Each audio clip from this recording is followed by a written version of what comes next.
Professeur François Carré, bonjour. Bonjour.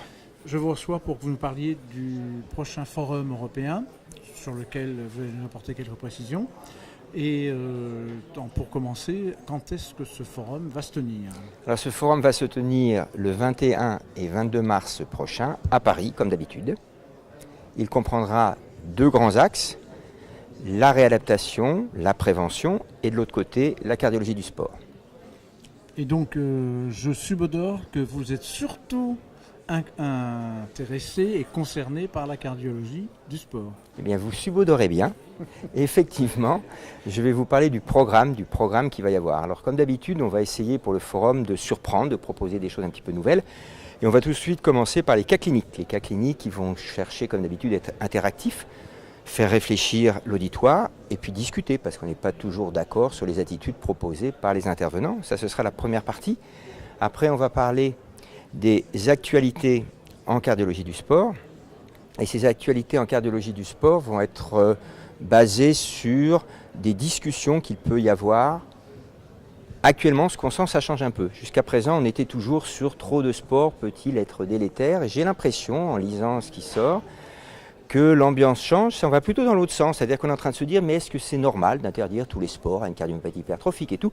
Et je peux même vous dire qu'on commence à se poser la question, faut-il continuer à faire un certificat de non-contre-indication à la pratique du sport? Donc ça, c'est quelque chose d'important. En attendant, vous continuez. Alors pour l'instant, tout continue. Ça, c'est ce qui va se passer. C'est les actualités sur lesquelles, en 2019, je pense que les choses vont se développer.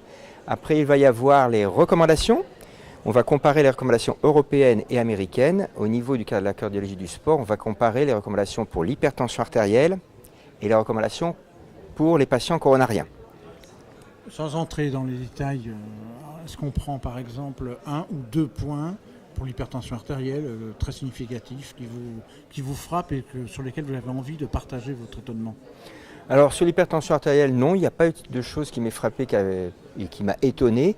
Mais par contre, ça nous permet quand même de rappeler qu'il faut arrêter d'avoir peur de faire du sport, même de compétition à l'hypertendu. Il ne faut pas avoir peur du sport chez l'hypertendu. Et on va le redire. Chez les coronariens, là oui, il y a un petit peu une transformation complète. Les Américains, on le sait, avaient déjà été très permissifs. Les Européens les ont suivis.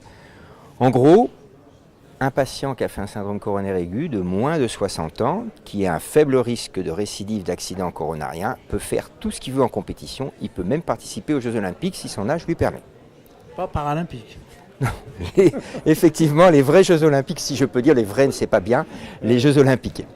D'accord. Est-ce qu'il y a d'autres points importants à souligner? On sait qu'on aura bientôt à ce micro le professeur Alain Cohen-Solal qui nous parlera de l'autre versant. Et qu'est-ce qu'il y a comme chose nouvelle encore? Ce qu'il va y avoir de nouveau, c'est qu'on va parler des sports méconnus et surtout des contraintes méconnues. Donc il va y avoir un exposé sur la pollution et le sport, parce que c'est toujours pareil. Actuellement, vous savez, il y a quand même le débat. Est-ce qu'il ne vaut pas mieux rester chez soi que de faire du sport quand il y a des pics de pollution? La réponse, c'est non. C'est toujours plus bénéfique d'aller faire du sport, même quand il y a un pic de pollution, que de ne pas faire du sport. Bien sûr, quand on n'a pas une insuffisance respiratoire sévère, une insuffisance cardiaque sévère. Deuxième point, ça va être l'altitude. Toujours pareil, le cardiologue est souvent sollicité. Est-ce que je peux aller faire mon trek au Népal, etc. Eh bien, on va voir ça. Et enfin, troisième point, le crossfit. Le crossfit, c'est ce nouveau sport qui est présenté comme quelque chose de très dangereux, quelque chose. Eh bien, on va savoir ce qu'il en est, et surtout quelles sont les véritables contraintes du crossfit. Ça va donc concerner le côté médical. Et puis, je ne veux pas oublier le versant paramédical, parce qu'il y a des sessions pour les paramédicaux spécifiquement, il y a des sessions mixtes. Et lors de ces sessions, il y a toujours des choses très intéressantes à aborder. Là, il n'y aura pas de cardiologie du sport dedans, mais ça reste très intéressant. Je crois qu'on a fait le tour des choses intéressantes pour mettre en appétit les gens qui voudraient aller à ce congrès.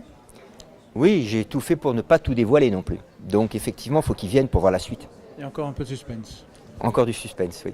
Bon, on va y aller. Merci beaucoup. Merci beaucoup.